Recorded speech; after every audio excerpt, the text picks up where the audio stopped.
सच्चे साथी। एक बार की बात है, मीरा नाम की एक लड़की अपने पिता के साथ रहती थी। उसकी माँ बचपन में ही गुजर गई थी। वह अपने घर का सारा काम करती फिर कॉलेज जाती थी। मीरा को पक्षी से बहुत प्यार था। उसके घर में भी 2 पक्षी थे, उनको वह रोज दाना डालती थी। कॉलेज जाते समय वह रोज रास्ते में एक जगह पक्षियों को दाना डालती थी, फिर कॉलेज जाती थी। एक दिन उसको पक्षियों को दाना डालते समय राहुल नाम के लड़के ने देख लिया।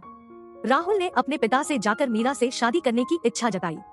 राहुल के पिता ने मीरा के पिता से बात करके अपने बेटे की शादी मीरा से करा दी। मीरा अपने साथ उसके प्यारे से 2 पक्षी भी लेकर ससुराल आ गई। मीरा उनको रोज दाना डालती थी, पर मीरा की सास को यह बिल्कुल भी पसंद नहीं था। मीरा की सास उन पक्षियों को बहुत परेशान करती थी।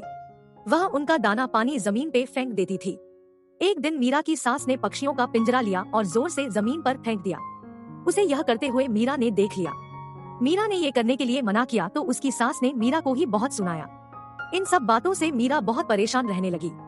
एक दिन मीरा के पति ने उससे परेशानी का कारण पूछा तो उसने सारी बात बता दी। उसके पति ने मीरा को कहा, तुम पक्षियों की भलाई के लिए उनको कहीं बाहर छोड़ दो। अपने पति के कहने पर मीरा ने उन दोनों पक्षियों को लेकर एक पार्क में बाकी पक्षियों के साथ छोड़ दिया। मीरा को उनकी बहुत याद आती थी। वह उनको कभी कभी दाना देने पार्क में जाती थी। पार्क के सभी पक्षी मीरा के अच्छे मित्र बन गए थे। पक्षी भी अब मीरा के घर पर आने लगे। मीरा की सास को यह पता लग गया तो वह मीरा पर बहुत गुस्सा हुई। मीरा की सास ने मीरा को उसके मायके छोड़ने के लिए साथ लेकर गई।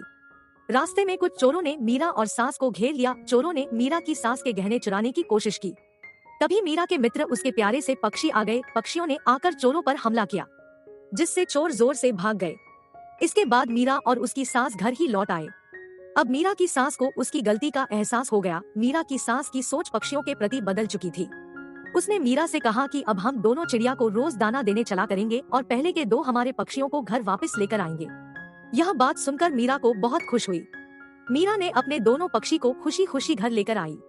सीख। इस कहानी से हमें यह सीख मिलती है कि हमें जानवरों से अच्छा व्यवहार करना चाहिए।